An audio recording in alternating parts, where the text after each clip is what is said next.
ஜூலை 2025 மாதத்திய ராசி பலன்கள். மேஷராசி என்பதற்கு வணக்கம். மேஷராசி என்பது அஸ்வினி, பரணி, கார்த்திகை 3 நட்சத்திரங்களை கொண்டது. இந்த ராசிக்கு அதிபதி செவ்வாய் கிரகம் ஆகும். மேஷராசி என்பதற்கு பொற்காலம் என்று சொல்லலாம். அவர்களுக்கு சுக்கிர கிரகம் 2ஆம் இடத்திலும், சூரிய கிரகம் 4ஆம் இடத்திலும், புத கிரகம் 4ஆம் இடத்திலும், செவ்வாய் கிரகம் 6ஆம் இடத்திலும், சனி 11ஆம் இடத்திலும், ராகு 11ஆம் இடத்திலும் இருக்கிறது.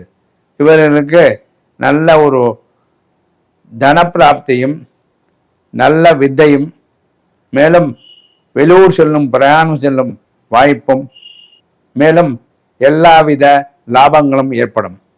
மேலும் இந்த ராசிக்காரருக்கு வியாதியிலிருந்து விடுதலை பெறலாம். மிகவும் சிறப்பாக இருக்கலாம்.